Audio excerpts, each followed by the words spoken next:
So you had read Emerson before. Had you read this essay before? I have read this essay, I believe the first time encountering it was 2016, maybe. Okay. But I didn't really grasp a lot because this is my second read now. I didn't grasp as much because it's the same physical copy. So I was able to see my actual highlights from 2016. And I had missed a significant amount of information, which is very refreshing because it shows me I've intellectually grown, I hope. So yeah. Yeah. I've read it in the past at least once. It is cool to like see where your mind was, at different times. Because there's either things that maybe were like more relevant to you in 2016, or like you said, you just like, hadn't maybe like reached the stage of development where some of the things that he said were actually like making sense. Right. I know at least when I initially started to transition into like philosophy and like deeper, like prolific or intellectually stimulating works like this, and out of like self-help, very practical, like surface level, watered down stuff. When I first made that transition, I was subconsciously looking for like quotes, I think that's how I was like training my mind to scan a book. I would like just blow through a page. And then if I saw like a particularly powerful adjective, I'd be like, hold on, what is that adjective connected to? Is it connected to like a short, concise, powerful statement? Let me highlight that. That's a quote. Sometimes I would see actual quotes that I've heard other authors or speakers say in paper, and I'd be like, oh, that's where it came from. So that would make sense. And I think that's kind of the way I was reading this book in 2016, because the things I do have highlighted, they're very concise. They're very potent. They're like some of his most famously quoted lines. And they're not really, they're taken without their context, which kind of diminishes them a little bit, I think. So I was able to grasp them in a more comprehensive way this time around. Gotcha. Yeah, a lot of times quotes, they're nice because they like distill an idea into like a very efficient, couple word passage. Yeah. But yeah, I guess if you don't have like the broader context, it can just, you don't really, like, I guess one of the quotes that I had heard before I read this essay was, imitation is suicide. Right. And I think that could mean a lot of things if you don't know kind of what he's talking about. And it's one of those things I just heard in passing and never really thought about. But yeah, maybe we could, I don't know, maybe start with that idea a little bit. So he talks about imitation is suicide. And the way I kind of read it is he's saying, we have this inclination to want to imitate those around us or imitate those who came before. And, and maybe even the worst case scenario of this would be somebody who's just kind of like regurgitating something that somebody else said, or just kind of like, taking what somebody else said and not really putting their own spin on it. But he gets to the point of like, you're never going to outdo the person that you're quoting from. Or in the sense that like, you're never going to be more Shakespeare than Shakespeare, or you're never going to like outdo Nietzsche at his own game. So if your goal is to kind of just like, take from these masters and try to like, just be a version of them, like it's a losing game. In that way, imitation is suicide. But the game that you can win is the game of you and everybody, me, you, everyone out here, we all have our own, our own unique gifts, our own unique life experience, our own subjective view on the world. And there's something about each one of us that makes us special and that separates us from everybody else. So I got the sense that Emerson was saying like, look, you're not going to beat somebody at their own game, or as Oscar Wilde would say, like, I believe he has a quote like, just be you because everybody else is taken, which is kind of that same sentiment. But yeah, I don't know. What did you think about that idea? Or also, what did you think about imitation is suicide? That quote. I'm curious how you read it or interpreted it. Yeah. So there's a multitude of points attached to that. The first is that, like you're saying, you're never going to be more Shakespearean than Shakespeare. You're not going to outdo somebody at their own game. This is also operating under the assumption that what they choose to portray to you is the inherent nature of themselves, right? So it's like, I can portray a certain version of myself. I can wear a mask. I can overemphasize or over-exaggerate some of my faculties or tendencies to you, and you can get a fabricated image or a distorted image, rather, of what I present, and you can take that home with you and say, wow, I wish I was like that. And that's assuming I am consistent in public and private. So that's also a very big assumption. That's not always a given. That's a very big variable. The second idea is, you're absolutely right. There's so many variables in every single individual life, not only biologically, but also like in terms of circumstances, in terms of the resources that you have, in terms of what access you have to information, or your genetic traits or your intellectual faculties. All of these things amalgamate into inherently what makes you you. And a lot of us, this is a big part of this, like the underlying narrative of this essay, a lot of us are inherently scared to just show that color to the world. There's a lot of reasons for that, I think, and he goes into several of them, which we'll get into in a minute. But before I get too lost forward, I want to back up to there's a preceding point that I actually have highlighted to the paragraph of envy is ignorance, imitation is suicide. And it's more related to envy is ignorance. And the quote is as follows. He says, in every work of genius, we recognize our own rejected thoughts. That's very interesting. And I interpreted this to mean like, maybe I look at the word genius as interchangeable with, like, let's say just achievement or greatness in some regard. So in every work of greatness, we recognize our own rejected thoughts. What could that mean? I look at it as, let's say I see somebody who is very successful in a area that maybe I envy, because he's, as Emerson is saying, envy is ignorance. Maybe I envy somebody because they're very rich, or they don't have to work another day in their life, or they're very financially independent, whatever the case is. And why it would be reflecting my own rejected thoughts at me would be that I once entertained some sort of this causal link that would have got me those final circumstances, right? Totally. So it's like, back up that person, rich person, 10, 15 years ago. They might have been in the same circumstances as me. If I were paying attention to my circumstances in front of me, I could put my head on and work and get those results. That's kind of how I interpret it, to mean like our own alienated majesty, because we're depersonalizing our own thoughts, because we don't truly know who we are. Because a major reason why he also goes into this, we don't spend enough time in solitude, which is a big thing with Thoreau as well, who they very the transcendentalist movement. There's a lot of congruences with like solitude, the inherent power of the individual, and the potentiality of society, like continually degrading that out of the individual. And I think there's a lot of reasons for that. Yeah. But it's a very powerful sentiment, as he's saying. There's a time in every man's. I actually did, funny enough, a very deliberate like dive into this particular paragraph before. Like, there's a time in every man's education where he arrives at the conviction, envy is ignorance, imitation is suicide. So that's predicated on a lot of ideas. That, first of all, every man's education, which means deliberate education. If you look, depending on how deep you want to take that particular sentence, education, the root word educo, means to develop from within, to draw out from yourself. Doesn't mean from external stimulus. It means education from inside. Well, and that's a good point. Well, I was going to say that's a good point, because I think probably most people, including myself, when we think of education, we're thinking of learning facts or reading other people's books, and that's not what he means here. Actually, he spends a lot of this essay kind of attacking that form of education. Yeah. So but sorry to cut you off. No, it's fine. Yeah, that's absolutely right. It's often conflated with that. Like exogenous, I would almost argue indoctrination sometimes instead of education. And the second part of that sentence is equally as powerful. He arrives at the conviction that envy is ignorance. It's not like a vague hope. It's not like a ethereal, like, I have an inclination that envy is bad. It's no, envy is ignorance, because it's completely jettisoning and discrediting all of those variables we just talked about. And it's ignoring all of that. And it's ignoring all of the variables the other person has. And it's saying, I want to be that person. And it's, when you do that, you are immediately cutting off all of your variables. You're immediately cutting off all of the causal factors from cause and effect from the time you were born, even preceding your life, you could argue too, with your parents, grandparents, etc. You're cutting all of that off.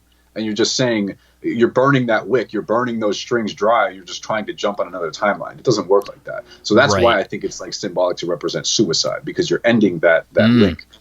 You're trying to. Yeah, I like that a lot. Yeah, in the idea of comparing yourself with another person, like that endeavor you're set up for failure before you even start, because like you said, it's not a one-to-one thing. You know, we could go through, you know, thousands of variables that distinguish, you know, okay, are we going to compare just my you know, my painting to Van Gogh's painting, or are we going to compare also my you know, mental health status, or how much wealth that I have? You know, we can kind of go down this list. And yeah, if you're trying to just compare yourself in one area, it's not the right comparison. Yeah, and I also liked what you said about, you know, a lot of times when we feel that feeling of envy, it's because we've had maybe if it was something that was in passing or that we weren't conscious of it, but somewhere in our head there is that thought of like, man, I could have been that person. Exactly. You know, or I'm seeing that person do something that I really want to do, or that I really wanted to do. And you know what? They're doing it. And that makes me feel a certain way. Yeah. And it's funny, actually, the last podcast we read Montaigne, and he said something along the lines of, if you see somebody who is like super successful and they are like of the same skill as you, you will automatically like tear them down.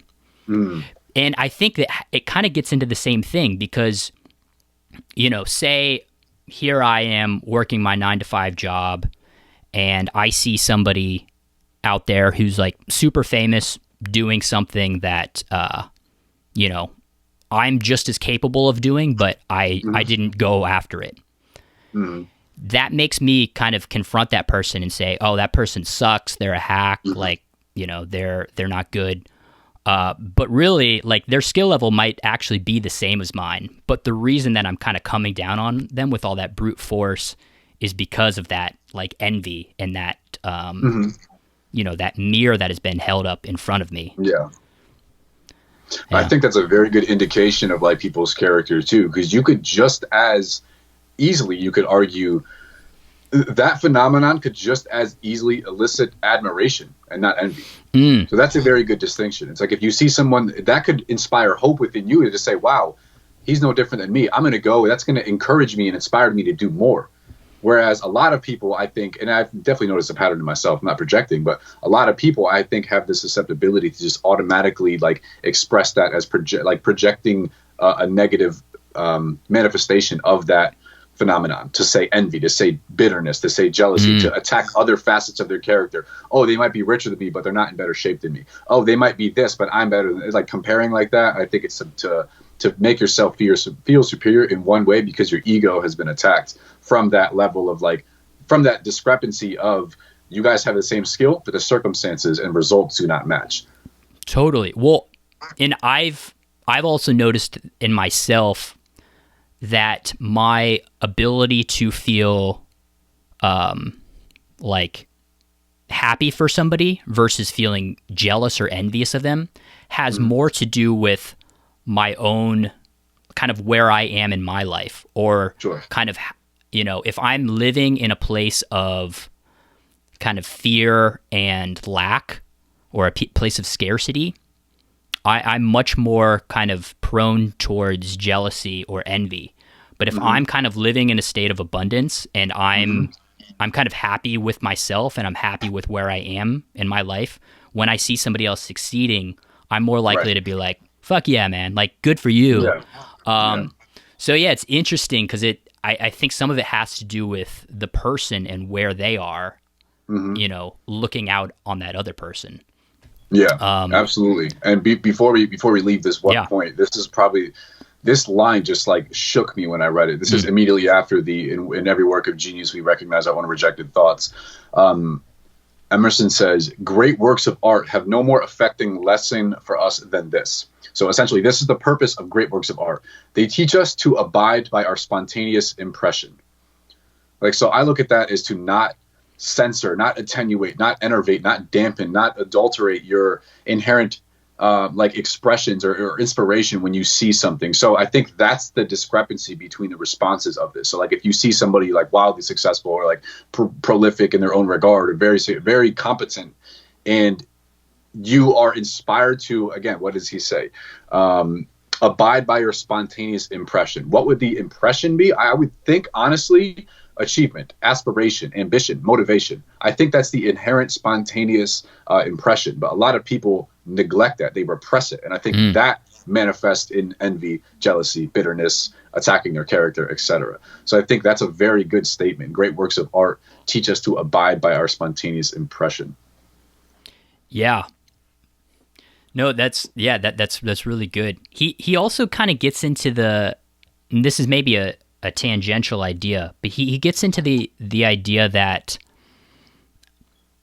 sometimes, so one reaction when we see great works or other people doing great things is to feel envy or to feel that. But another thing is to feel intimidated and to kind of feel like, oh shit, man, who am I to try to create something or to try to write something, after reading Shakespeare, like how can I even write anything like that's going to be that good? To kind of have this feeling of like despair at like questioning like your own ability. And he talks a lot about this, like this courage that it takes to create, to kind of throw your hat into the ring. And one of the lines that I really liked is he talks about how all of these great people who you and I admire, they all at one time or another had the same feelings and had to overcome it. So whether, say we're looking at Shakespeare, there was a point in Shakespeare's life where he was thinking, man, who am I to write anything? Like, I'm not Montaigne or, I'm not, whoever. He was, Voltaire. Like, he had to say, all right, like, I got to push that aside and kind of, realize, maybe I'm not at the skill level of my mentors and the geniuses yet, but like my voice is still worth sharing with the world. And absolutely, I'm looking down because I'm trying to find a specific line that beautifully encapsulates that point. He's talking about the distinction between meanness, he calls it, and greatness or something like this. It's somewhere in here. Distinction between, I have it. It's one of the points. Okay. Got it. What I must do, that is all that concerns me, not what people think. This rule, equally arduous in actual and intellectual life, may serve for the whole distinction, not part of, but the whole distinction between greatness and mediocrity. So like just doing what you are given to do. So in this example, you were just using Shakespeare. Like that was his calling. That was his immediate spontaneous impression, as we said, with the response to the great works of art. He had some inspiration. He had some inclination, some ambition, some nerve to want to go out and write this. But yes, he had these thoughts. I think those thoughts are normal. I think they're just biologically conditioned. They are innately intertwined with our consciousness, you could argue. But again, he didn't concern himself with these opinions. He didn't concern himself with the self-doubt, the potentiality for failure.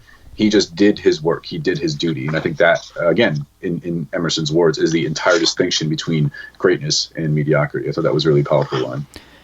Totally. Yeah, that maybe like inferiority complex, if we wanted to kind of put a label on maybe what that is. And there's a quote here too. He says, "God will not have His work made manifest by cowards." Yeah, that was, which, that's a powerful line as well. And I mean that's one that's just like it doesn't matter how great you are. You could be the most talented person in the world. If you lack the courage to actually do something or make something of your ideas or to externalize your work in some way, like nobody's going to see that, or that thing is never going to get created.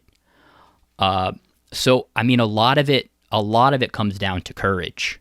Because, I mean, yeah, we can use Shakespeare, we can use anybody. I'm sure there have been in history other people with the genius of Shakespeare who maybe lacked the courage to write a play or, you know, to create whatever work that is.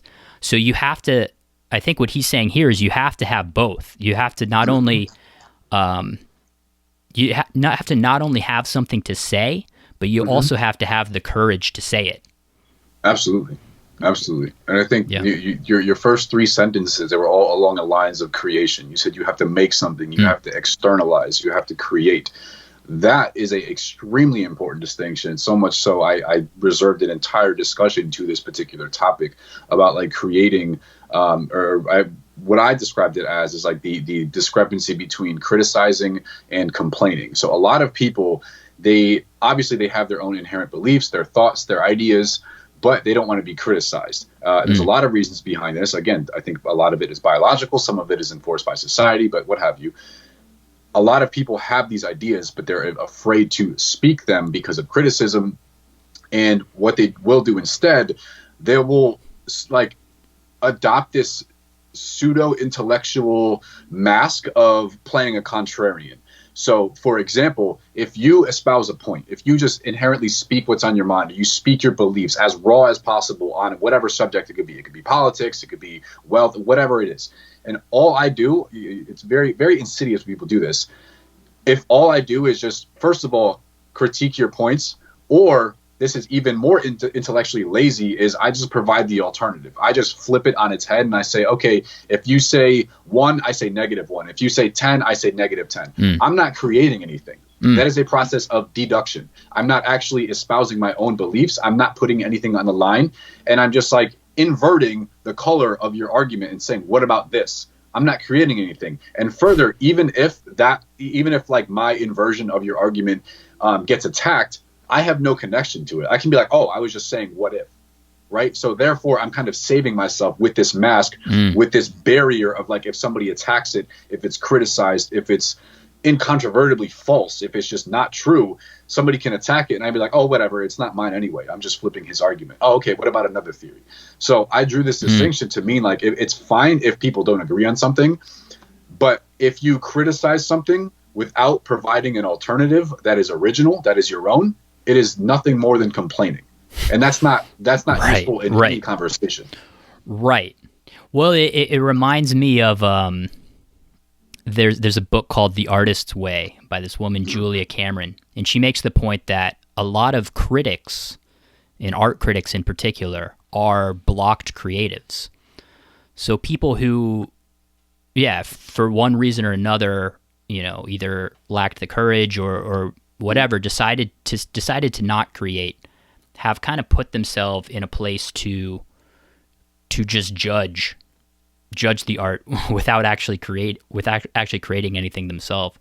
And I think it's an easier thing to do. It's easier to watch a movie and say like, oh, that movie sucked because of blah blah blah. Yeah, like oh man, yeah.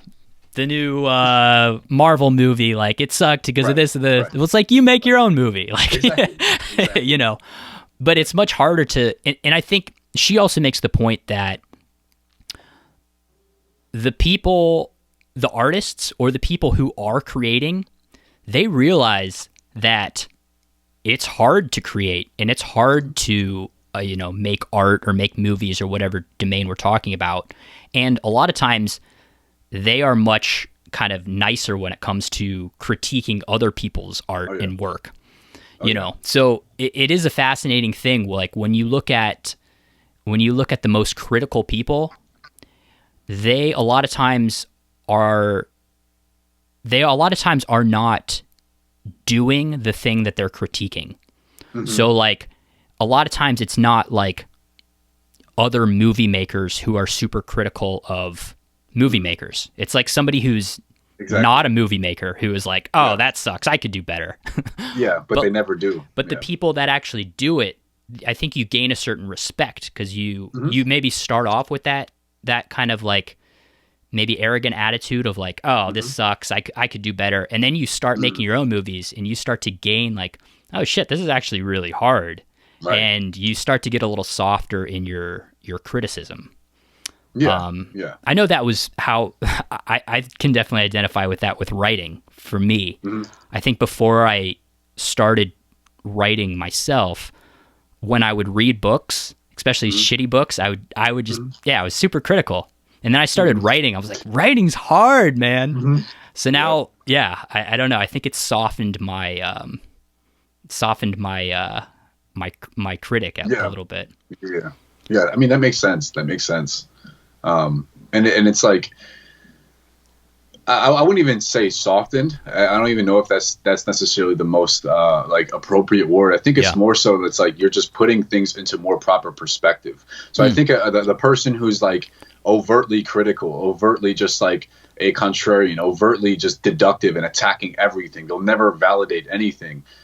That's coming from, it's like you were saying earlier, it's just a place of you're not at peace with yourself somewhere in your journey of creation, your journey of being a screenwriter or artist, author, whatever, and they're projecting from that space onto the other canvas, no pun intended, of a person, and they're doing that again to try to feel a sense of satisfaction for creating something, when again it's not. It's just flipping the argument and saying, oh, an alternative would be like, what if the hero did this in the movie instead, I think that'd be a better idea. And it's like that's their way of getting like tertiary satisfaction because they couldn't do it from an original work. So they have to do something, they have to look at something, criticize it, work deductively, and then provide an alternative. But that's not necessarily original, right? And that requires no courage. And again, if it falls, no blame is on them. They're not taking anything for that. So I think if there's no risk in that, there can never be any reward. Totally. Yeah, and Emerson gets a lot. He goes a lot about, like, a lot of this essay is about. It's about, he gives his reasons why we should kind of trust ourselves, but he also spends a lot of time just like unpacking all the reasons why we don't. So we kind of got into like.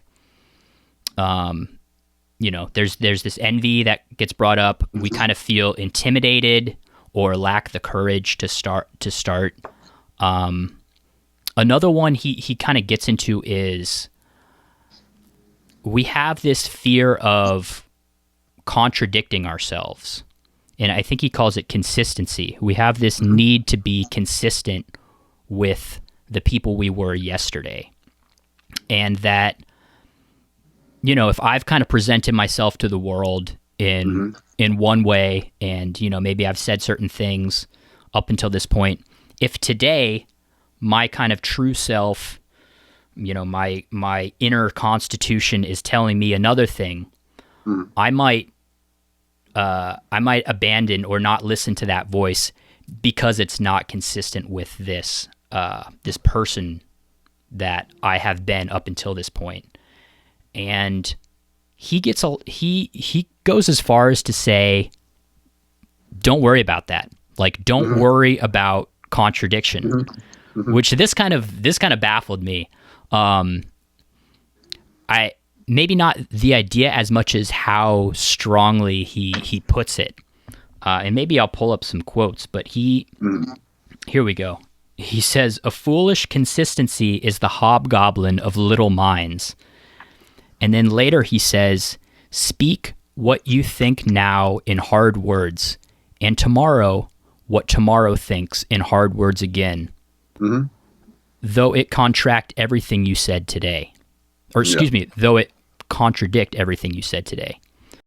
Yeah, so it definitely is interesting. I am on the same page with him on it, for the reason that, like, as you're saying, I think the word you use, the particular verbiage you said, as you present yourself in some way versus as your inner true constitution of your nature. So it's like presenting yourself, that almost like implicitly implies, versus through the language that you use, validation or attention or affirmation from other people, from outside source. Right. So it's like you're saying publicly, like, oh, I believe in this. This is the right way to do something. This is what I believe. This is what I believe to be true. This is the best way to do this.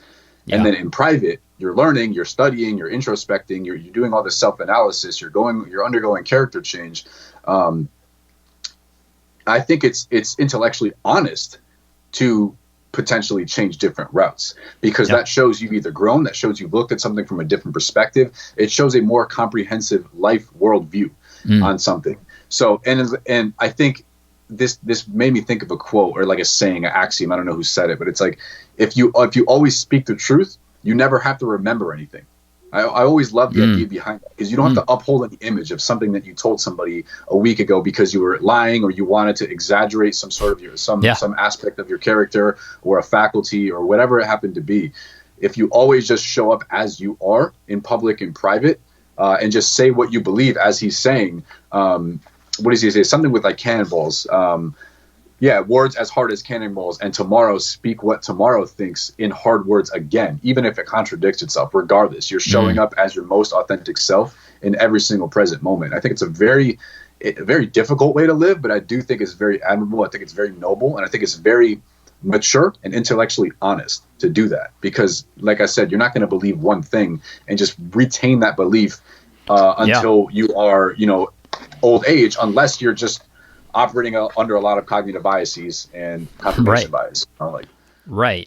Well, yeah, and I think he's aware of, before he didn't know about cognitive biases, but, well, he knew about cognitive biases, but maybe not, they hadn't been verified by science yet. Sure. But he was very aware that there is this consistency bias that we all have, which is to be consistent with the people that we've been before. But one thing I was thinking about when you were talking was, so we have this need to be consistent with, the person we've been in the past, and be consistent with the things we've said in the past.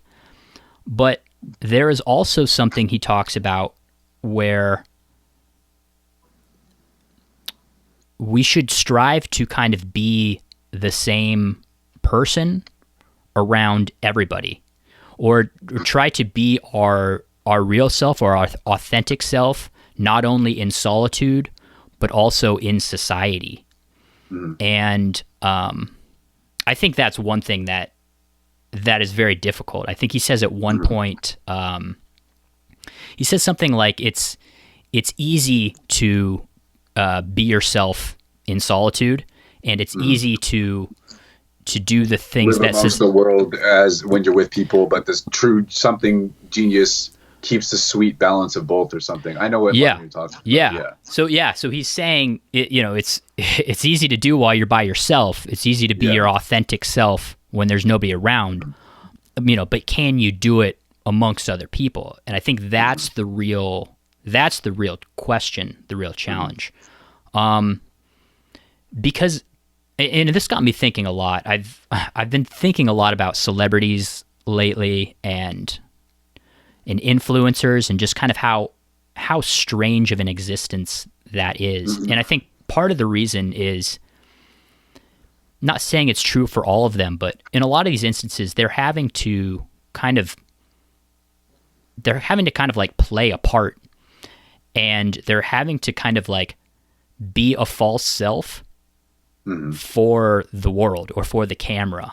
So there's this kind of like cognitive dissonance where it's like, okay, when I'm alone by myself, kind of like Netflix chilling, I'm this way.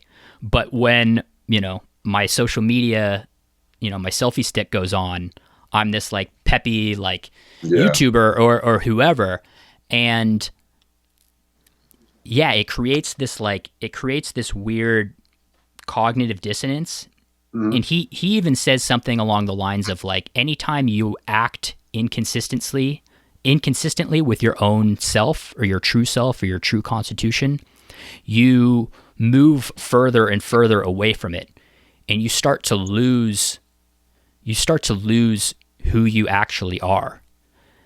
And he also says the reverse of that, like each time we act in an authentic way, we kind of confirm more and more who we are, and move closer and closer to that. But I don't know. I think about that a lot as well. Because I know personally, I don't think I have any issue being myself around, when I'm alone, or just around a bunch of people I really know well. But sometimes it's hard when you're It's like you're on a date with somebody and you want the person to like you. You kind of find yourself like, oh shit, I'm starting to say things that maybe are not in alignment with who I am. Or it's like, and there's, a different motivation in like, oh, I want to sleep with this girl. So I'm going to kind of present who I think she wants to see. But he would say when you do that, you move further and further away from your true self, and you start to lose yourself in the process. But I don't know. What do you think of that idea? Yeah. So that's actually I had a few annotations here on this point, and similar to your like account of when you're not feeling successful or competent, or like you're succeeding in your realms, you'll then project on other people. I've done this same thing. It's a very or has been a very detrimental pattern. I've done a lot of work on it with like internal versus external validation. So when I can't, or I have a hard time validating myself or giving myself appreciation or praise or saying, yeah, you did a good job, like pat myself in the back. As a precedent, it's very, I have a lower propensity to do that because I have very, very high standards of myself from a lot of inherent conditioning things. But nonetheless, if I have that very high standard of myself and I don't meet it, I think the psyche still needs some type of affection, attention, validation of some sort.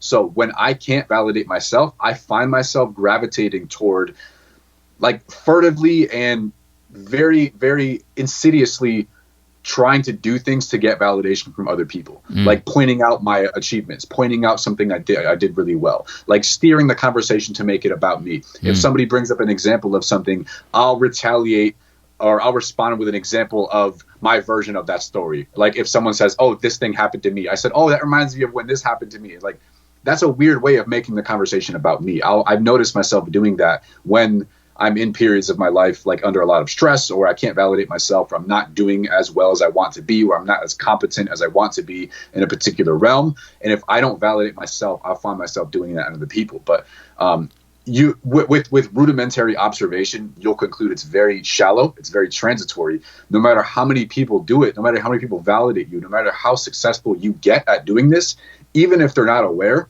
it's never penetrating. It doesn't actually get below the skin level. So it's not truly rewarding. It's not truly fulfilling for you, no matter how much external validation you get. And I think there's a lot of issue with that today with social media and like the projected idea of reality, this false self, as you're saying, with these influencers, with celebrities, and a lot of them behind the scenes are just like miserable, lonely, isolated, so interesting discrepancy. I think I like what you said, that it's kind of a shallow victory or a hollow victory. Right. Even because if, you're portraying this false persona, this false self to a person, say we'll use the influencer example. So I'm kind of portraying this, like, I don't know, I just, when I think of the kind of fake personality, I think of it's kind of like, everything's positive, everything's awesome. Yeah. And, I'm not saying that isn't a true persona, but maybe for some people, let's say in this example, this person is not that person. They're portraying this person. Okay. And they start receiving this positive feedback from the world. They start getting all these likes and these people, commenting on their posts. It's a shallow victory in the sense that, like, even though they're getting all of this positive attention, they're getting it. Their false self is the one getting it. So it still feels crappy. Right. And to use maybe the dating example, I've had this happen where, especially I think in my mid-20s, when I didn't really know who I was, not that I do now, but I feel like I'm closer. I would get women to like me, but they would like this kind of false me. And even though they would really like me or fall in love with me, it felt hollow and it felt empty, because it was like, oh, they like this other person, but that's not actually me. So I think like you said, even if you're successful at it, it's still not going to fulfill you. Right. Yeah. it's another expression of this idea of what I was talking about earlier with like the contrarian, how somebody just like fabricates an argument out of your argument in a work of deduction. Yeah. And like it can get attacked, it can get praised, but it's like they're still just at a distance. Like they're tethered to it vaguely, but it's not truly them. And like they can keep their distance even if they want to get close, even if you did like want to, you know, pursue things with that person. You have to radically shift you know, your partner or your girlfriend's paradigm on like, okay, I was portraying a false image of this, or like I was exaggerating at least at the very least degree. This is my truer self. So then you could move closer to that and like, I guess, dispense with that buffer that you have between you and her. A lot of times people fabricate that buffer out of like fear or out of being hurt or criticism or whatever it has or whatever have you. So there's a lot of facets that this phenomenon can express itself through, like living distanced through society. We're living in this like this thick like bubble, and we're tethered to the outside world, but only through like this filtration of a mask. And Emerson beautifully hits so many of these points, and he's saying like we realize how much we do it when we're in solitude. I had a quote somewhere. These are the voices which we hear in solitude, but they grow faint and inaudible as we enter the world. Society everywhere is in conspiracy against the manhood of every one of its members. And then he concludes with the virtue in most request is conformity. Self-reliance is its aversion. So in solitude, we reveal who we are to ourselves because we have no external or exogenous influence to tell us who we are. There was a line somewhere in here where he was talking about like a lot of people don't know who they are. They don't know what they think. They don't know what they believe. Their beliefs change as often as the newspapers, I think his line was. And that's a life that is extremely dangerous because it's a life that is governed by pure proximity, meaning that you are a product of all of these some constituents of all of your phenomena in your environment. So like your friends, the TV shows you watch, the music you listen to, the podcast or books you do or don't read, what you subject to yourself voluntarily or involuntarily. All of that amalgamation becomes who you are. I think it's very dangerous because, especially today with social media, the odds are, going back to this example of like envy is ignorance, imitation is suicide. You have so many variables that make you. The odds are that you going out into the world, finding the exact ingredients you need, the exact information, the exact advice, the exact mentorship, the exact friendships, the exact associations, resources, career, job, girlfriend, whatever. All of that just left to chance. That is never going to happen. So in solitude, I think that's when I would self-define this as like a life by design. It's asking yourself, what do I truly want? And then once you do that as a precedent, you then engage with society, but it's more deliberate. It's living deliberately, as Thoreau, his predecessor, would say. And you have a reason for, I guess, interacting with all that you do. And without going too far on a tangent, I want to read a quote when I read this particular passage, it made me think of this quote from Pascal. So Pascal has Blaise Pascal, the philosopher, he has two very powerful ideas on this particular subject. First is that he says all man's miseries derive from not being able to sit in a quiet room alone. Yeah, that was a very powerful statement. The second one was, he says, for nothing could be more wretched than to be intolerably depressed as soon as one is reduced to introspection with no means of diversion. So nothing is more wretched than if you get depressed when you are basically in the company of yourself, without your phone, without TV, without social media, without talking to somebody, just sitting with yourself. If you are intolerably depressed, that is the most wretched thing in his eyes. So I think this is a very prominent issue today, that a lot of us don't know why we are engaging with what we are engaging in. So if you look at your life very meticulously, I've been criticized for doing it like overly analytical in a way, but like I'll have a reason for everything that I do in terms of like my outside input. If you ask me, why are you reading that book? I'll have an answer for you. Why am I hanging out with that person? I want to have an answer like, oh, they're teaching me this, or like I like their company because X, Y, Z. It's not just random, haphazard, circumstantial proximity that led me to this book or led me to this friendship. Yes, be open-minded a little bit, but you need some sort of structure to have something to look for, or else you're going to be just like a leaf in the wind floating. As Emerson is saying, your opinions are going to change, your temperament's going to alter with the news of the day. And I think it's very detrimental, especially if you look at the dominant narrative of society. You turn on social media, you turn on the news, 98% of it is detrimental in nature. It is damaging. It is coming from a place of fear, of lack, of scarcity. It's never empowering. It's very limiting. It's very disempowering. So I think we should all live in solitude. He actually has a line in the concluding paragraph or something of it. He says, isolation precedes society. I think it's a very powerful line. Well, and I think it's important to also to distinguish. I don't think he necessarily means solitude in the sense that like we have to go and live like Thoreau for a year, or we have to just like go and live in a cave for a year. Solitude could even be like, I'm not going to turn on the news in the morning while I'm brushing my teeth, and just carve out that like 2 minutes to just be alone with my own thoughts. Exactly. Because I think that's super important. I know for me, I used to kind of be of the mindset that like I need to constantly be like utilizing every minute of the day. And like, if I'm doing dishes, then I need to be listening to a podcast. And if I'm commuting, I need to be reading.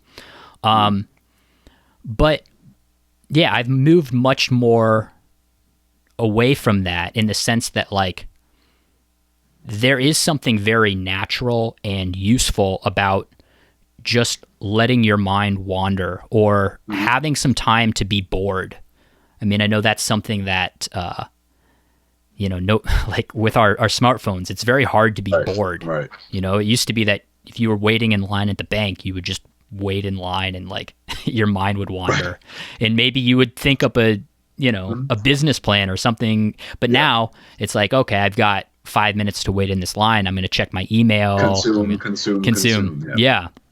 So I think, solitude doesn't necessarily have to be, go into the woods and not be a part of society. It can just mean like living more deliberately, I guess, as well. Yeah. Yeah, I look at that process as like symbolic to represent the value of like what meditation has done for me, for example. So I look at it as a metaphor, as imagine yourself going out in the day. Just think of the literally thousands and thousands of different opinions you're subject to, most of the time involuntarily.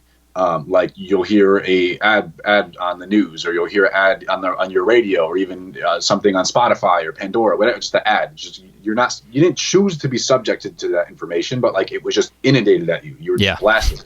Or it's someone complaining at your job or your work or coworker, or someone calls you, or someone texts you, or someone sends you a message on Instagram. All of this information, I look at this to symbolically to represent, like, think of when you're in solitude, when you are sitting by yourself, when you're letting your mind wander, as you're saying, you're standing in line at the bank, you don't have to be in the woods, just like sitting with your own thoughts. Look at that as like the bottom of the ocean floor, and all of the sand, like if you struck the bottom of the ocean floor, obviously there's not as much current. It's not as frequent down there. So a lot of it is like just dissipating and floating around. And it's just all noise, opinions, information. Some of it's relevant. A lot of it's irrelevant. Some of it's facts. A lot of it is nonsense. And like when you sit to wander, a lot of you give yourself time to depermeate, and it just like settles in, and you can say, okay, this is fact. This is a principle. This is what I believe. I can actually hear my own voice, and it's no longer drowned out with this sea of information. I can look at where my voice is, what I believe, and then I can act on that. I can follow that thread, and wherever that goes. I always notice if I fall behind on my habit of meditation, for example, I'll find my mind becoming a lot more erratic in my thinking processes. It'll jump like from dot to dot a lot faster, like these grains of sand. It'll just be very erratic, and it'll be very inconsistent, and it's not very conclusive. It's just these thoughts are just they're dead ends. They're just like, oh, go here, go here, go here, go here, and then I can feel when I need to meditate, if that makes sense. Yeah, no, I can relate to that as well. It's more of like. The way I think about meditation, it's I notice when I don't do it. It's not like I notice when I do it. I notice when I don't do it. Exactly. Because when I don't do it, like you said, it's like everything is just moving faster. And this this idea of, Emerson doesn't use the word meditation, but he talks a lot about what some people I think could describe as meditation, because he talks a lot about connecting with his inner conscience, with his inner voice, and he has this quote I really liked. He says, "I like the silent church before the service begins better than any preaching," and he talks a lot in this essay about intuition, and a lot of what he talks about as God is this kind of inner voice, is this divine inspiration that he believes comes to us in these flashes of insight. And yeah, I think that's it's a kind of Platonic idea. I was watching a documentary about Emerson. I know he was very influenced by Plato, and this is one of those areas where you can kind of see their ideas overlapping a bit, in that he believed that divine inspiration or divine insight, that is the kind of truest thing in the world, and that's where we should be looking for everything from what should I do with my life to how should I live to, he even says, like, what is right and what is wrong.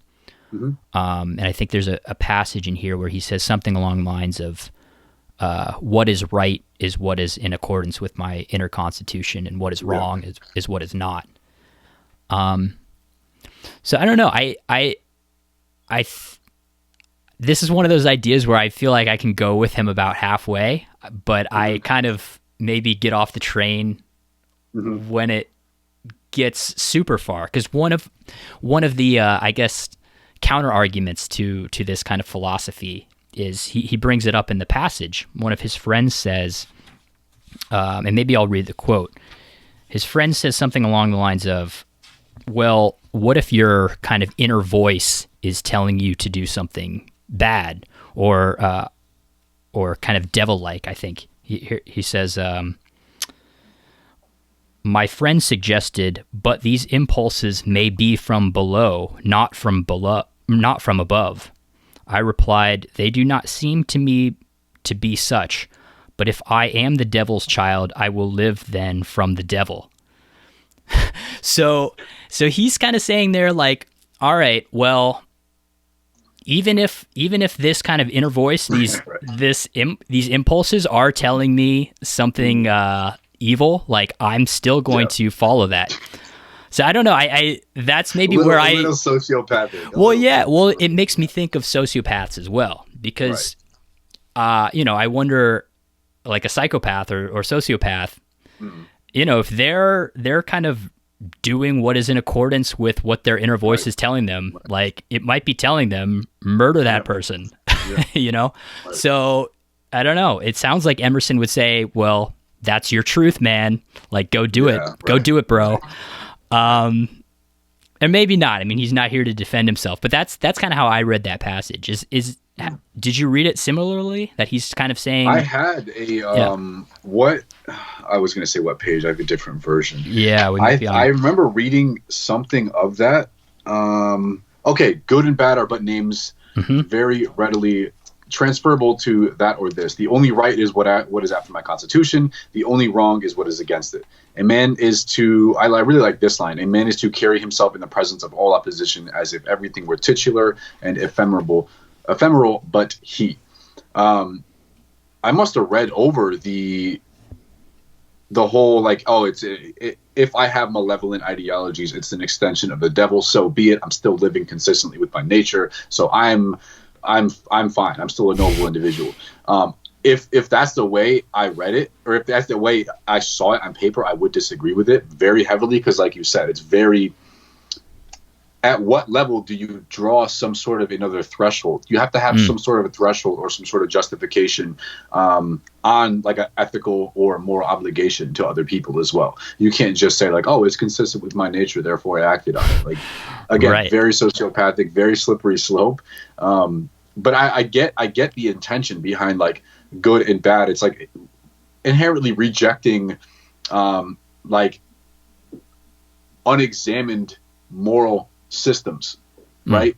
So it's like a very Nietzschean idea. Like I'm behind him with that, with like, yes, adhering to your constitution, denying anything that is discordant with it.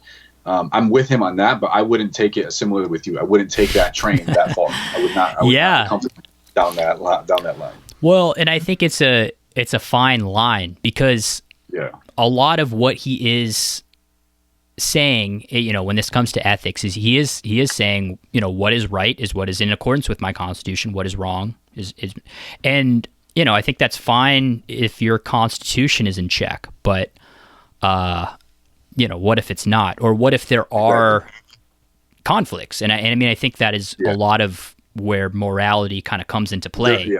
Is that there used to be an asterisk at the end of that sentence saying, assuming you have these needs met. And right. Yeah. Assuming you're not a psychopath. Yeah. Exactly. If that's aside, I agree with him with the whole adhere to your conscience. Yeah. But I wanted to ask a question. So this is just something I thought of, and this may be getting off Emerson a little bit, but so at one point he asks, or at one point he says, we should be less concerned with what others think of us and act more in accordance with our true selves. All right. And just to be devil's advocate, what if you are your true self and everybody hates that true self? Like, it is just not a fun person to be around. You have trouble meeting friends because nobody likes that true self. Like, I don't know. What do you think Emerson would say to that? I think he would double down and just use his idea earlier of like the extrapolation of like, if my deeds are born of the devil, I am an extension of the devil, whatever that line was. I think he would double down on that. And I would still estimate that I'm also probably on the same line of thinking as him. I kind of agree with the sense of like internal validation. It's like exponentially more potent than external validation. Internal is a lot more powerful than external. So even if you could change your behavior a little bit to have people like you, even admire you, appreciate you, even overtly, at cost of yourself, at cost of consistency and authenticity to yourself, I don't think that'd be worth it, personally. But I mean, this could be idiosyncratic temperamental variable. I'm very comfortable in solitude. I don't have many friends that I frequently see. I very much spend a lot of my time alone. So for me, that's always the prioritization, is like internal validation. What can I do to make sure I'm straight?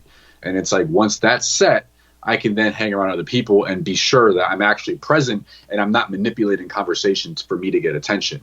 Right. Well, yeah, I like that. And that, it's ultimately going to be more fulfilling to have that come within you than to try to seek it externally. And that's actually kind of how he ends the essay, by saying, if you're trying to attain happiness from something external, like, it's just a failed Nothing endeavor. Can bring you peace but yourself. Yeah, Nothing exactly. The triumph of principles. Right. Yeah, so I think you're right. I think that is what he would say to that. So were there any more ideas that you wanted to get into that we didn't really touch on? One more, and then I'll conclude with a quote after that made me think about. I think it's a good encapsulation of the whole essay. The quote I'll give after, it's from Nietzsche, of course. But there's an idea. It was toward the end of it's probably 2 or 3 pages back. He's talking about traveling. Traveling is a fool's paradise, and it almost sounded like he didn't like traveling. He was has a condescending attitude toward it. I got his intention of, essentially, to summarize my interpretation, he's saying, like, if you're using it as a means of diversion, that's not effective. It's dangerous. He's saying, he gives the example, like, at home, I dream that I am at Naples. At Rome, I can be intoxicated with beauty and lose my sadness. I pack my trunk, embrace my friends, embark in the sea, and at last, wake up in Naples, and there beside me is the stern fact, the sad self, unrelenting, identical, that I fled from. So I think it's important to ask why you're traveling, why you're doing things to Are you moving to escape from your everyday circumstances, or are you moving from a different intention? And that kind of brought up the question, like, what should be the proper motivation behind travel? I guess that's a question I kind of had. Yeah. I don't know. I'm personally, I'm for travel. No, for sure. His for point, sure. his point is noted. I get the point that if you're doing it as an escapism, as a way of not dealing with your pain, that is bad. But I think you learn so much about yourself from traveling. And also, I think one of the reasons you do, this is maybe a bit of a tangent, but one of the reasons I think we learn so much about ourselves when we travel is because nobody knows us. So we are able to just show up at this new place and be our authentic selves. We don't have to kind of like slip back into these roles of like, oh, well, I'm hanging out with my high school buddy again, and he's going to expect me to, because I think we do this a lot. We kind of turn into what we think the other person thinks we are. You ever introduced two different friend groups to one another? Yeah. You notice the like weird internal like discordance? Like, that's what that is. I've noticed that myself too. Yeah. You're trying to upkeep like two different personalities. You're like, wait, what am I doing? Yeah. Well, and I think that's what we were talking about earlier. That it's when you notice there's a bit of an incongruency. I actually did this maybe 4 years ago or something. I threw a party and I introduced it's like my sister was there and like some of my family, and then like my kind of music friends, and then kind of like my nerdy book friends. And it is interesting to like watch yourself in that situation, because it's like you almost don't know who to be in a certain kind of existential and you're trying to moderate like the gap and the bridge between the two. You're trying to find some commonality between like this group, here's the expectations of this group, here's the interests of this group, generally speaking, and like here has how to bridge this gap. So I know what you mean. So do you think Thoreau would say you should try to get to a place where you can be 100% authentically you in all of those situations? Or did I say Thoreau? I meant you did Emerson. say Thoreau, but I know Emerson. What you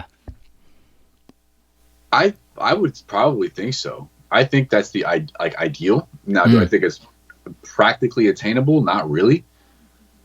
I don't think so, because of the overlap that you have with people. Like I think encouraging one side of your behavior to come out more than others, that's not fabricating an image. That's just you knowing one side of me. Like you're saying, like the book club friends, I meet a lot of people in the intellectual realm of my life, and like I might not have a lot of other things in common with them.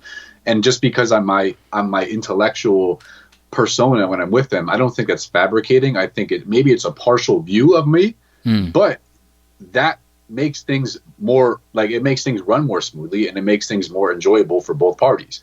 So if I was just like suddenly the entire constituents of my character in front of them, it'd be like, that's irrelevant. I don't like that. I don't care about that. I don't, so I don't look at that as fabricating. I look at that as just like selectively showing people parts of yourself. I don't think that's inherently bad.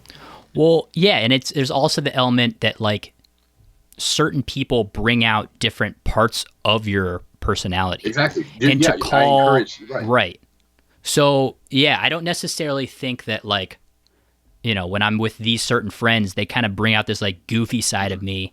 And when I'm with these friends, they kind of bring out this like serious intellectual side of me. And I wouldn't say either of those is a false persona. They're just different aspects of myself that are kind of like, it's like an artist bringing out different colors in a painting or something. Yeah. And to dispense with all of that and be, consistent in all, like you would, I don't even know how that would mean one interaction would be the precedent for all other interactions. I don't really understand how that would even work. Like you're treating a family member the same as the person you know from the gym, as the same person you know from high school, as the same person you can't do it consistently all across all relationships like that. I don't think it would work. Right. Which again kind of comes back to like there's maybe not like one true self. Or there is one true self, but it's like, certain people or certain circumstances can bring out different aspects of it. Right. in And I that. think this actually reminds me of like, this is probably why it's like, since this is so like convoluted, why such practical like rules of life can speak so to help. Like when Peterson says, this is just came up from memory, tell the truth or at least don't lie. Like tell the truth. You might not know the truth. You might not have a comprehensive view of what you're talking about. It might be like in the process of being formulated, and that's all fine. But you at least know when you're deliberately being deceitful. Don't do that. Yeah. You know when you're doing that. Like, don't fabricate an image. Don't over exaggerate your competence. Don't do these things because you know that's wrong, and you know you have to sit with that. That's a good point. And that it's sometimes easier to be able to tell something that you don't like, or it's easier to tell something that is not you. It's easier to like, try a new hobby and just be like, that shit ain't for me. Then it is sometimes it's easier to kind of go on that process of elimination than it is to say like, I am meant to be a carpenter or whatever the thing is. I agree. Yeah. And I think that's probably true with your, kind of the like be yourself or whatever. It's like, we might not know who our self is, but we can kind of pay attention when we're doing something that feels inauthentic and kind of key in on that and be like, oh yeah, I'm like really smiling and like acting like this kind of like cheese ball, and like that's not me. There's some quote in here I loved. He said it was like, I forget the word he used, but he was just talking about how horrible it is to see somebody who is like using like a really fake smile at a party. Emerson did. So yeah, you might kind of key in and be like, okay, well, yeah, maybe I don't know who my true self is, but I know that this like schmaltzy, like whatever this is not me. Yeah. This fucking guy right here, like, no. Exactly. Yeah, and we've all been in conversations like that where we'll say something or we're just like being like stupid small talk. We'll force ourselves to have conversation. You're just like, I don't care about this. Yeah. It's not me. Right. Yeah, we've all been there. Right. Yeah, and it's hard. I mean, I think it takes effort to not fall into those roles. Oh yeah. Well, cool, man. You had a quote. I want to. Quote. Yes. So it captures a lot of themes from this entire work, which is very prolific, by the way. There's so many more ideas that we could go on tangents on, but it's a good encapsulation of like what we talked about, I think. Yeah. And this is a quote from Nietzsche where he says, "No one can build you the bridge on which you and only you must cross the river of life. There may be countless trails and bridges and demigods who would gladly carry you across, but only at the price of pawning and foregoing yourself. There is one path in the world that none but you can walk. Do not ask where it leads. Walk." Thanks for listening to Unpacking Ideas. If you enjoyed the episode, please share it with a friend or scroll down, write us a review, or give us a 5-star rating. All of that helps tremendously, so thanks in advance. Next week, we're going to be doing Of Anger by Seneca. So if you like to read along, that's what we'll be doing. And if you'd like to get in touch with me, you can do that by visiting zachstehura.com. That's ZACHSTEHURA. And if you'd like to get in touch with my guest and hear more from him, head over to xenotheory.org. That's XENO theory.org. Xenotheory provides young men in the midst of psychological obstacles with the tools to build an empowered life to be proud of. So Jon's doing all kinds of great work over there. I encourage you to check it out. All right, we'll see you next episode.